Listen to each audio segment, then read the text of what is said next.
दिसंबर 2025 भारत ने पहली बार महसूस किया कि कंपनी इतनी आसानी से पूरे देश को रोक सकती है। इंडिगो को नए नियम लागू होने की जानकारी 6 महीने पहले थी, लेकिन तैयारी लगभग जीरो। पायलट की कमी, क्रू की कमी और देखते ही देखते पूरा सिस्टम भरभरा करके गिर पड़ा। कुछ ही दिनों में हजारों फ्लाइटें रद्द हुई।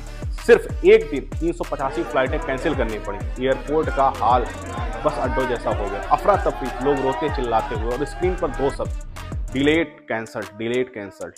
इंडिगो ने से जब जवाब मांगा गया तो वह मौन था। टिकटों की कीमत आसमान पर, 3000 से 6000 के टिकट 50,000 रुपए से ऊपर चले गए। कैंसिल करो तो 5 से 6000 काट लिए जाते थे। सरकार ने कहा 2 दिन में सब ठीक करो। इंडिगो ने कहा मुमकिन नहीं है, 20 दिन लेंगे तब करेंगे, और फिर वही हुआ जिसने सबको चौंका दिया। नियमों में ढील।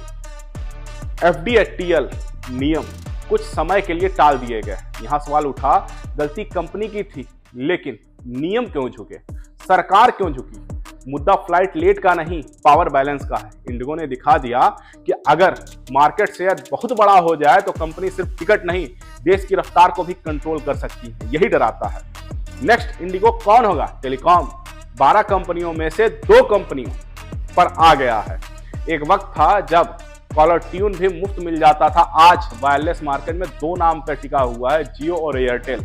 कुछ हिस्सा वोडाफोन का भी है। 2025 के आंकड़े बताते हैं जियो 41%, एयरटेल 33% और वीआई 17%, मतलब 74% नेटवर्क जो है वो 2 हाथों में। अब सोचिए, अगर एक दिन 12 से 24 घंटा बैठ जाए इंटरनेट तो यूपीआई बंद, ऑनलाइन बैंकिंग बंद, दवाइयों की डिलीवरी रुक जाएगी, रेलवे फ्लाइट बुकिंग ठप, ऑनलाइन क्लासेस खत्म, देश अपने आप लॉकडाउन में चला जाएगा।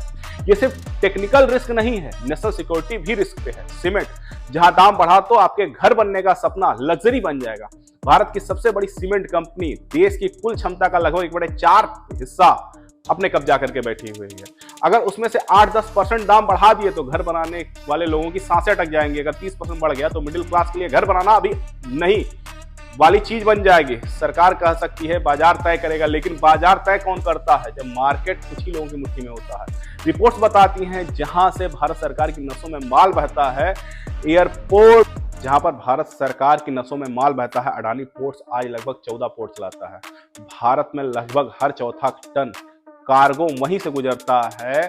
अगर यहाँ कोई बड़ी दिक्कत आ गई तो तेल, अनाज, कोयला, खाद सब रुक जाएगा। हम इसे हमेशा बिजनेस की जीत की तरह नहीं देख सकते, लेकिन असल में यहाँ रणनीतिक जोखिम भी है। बिजली, पानी, दवा, डेटा सब जगह वही कहानी है।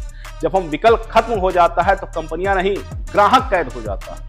वापस इंडिगो पर आ जाए अगर हम, तो कहानी यहाँ और भी गहरी हो जाती है। इंडिगो एक रात में नहीं बढ़ी, उसने 15 से 18 साल में पूरा खेल सेट किया है। एक ही तरह के एयरक्राफ्ट, कम लागत, तेल एक्सपेंशन, छोटे खिलाड़ियों से किनारा करना, स्टॉल, कब्जा, सरकारी नीतियों का फायदा उठाना।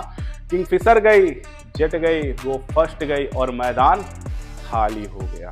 नतीजा 10 में से 6 घरेलू यात्री इंडिगो से ही उड़ते हैं।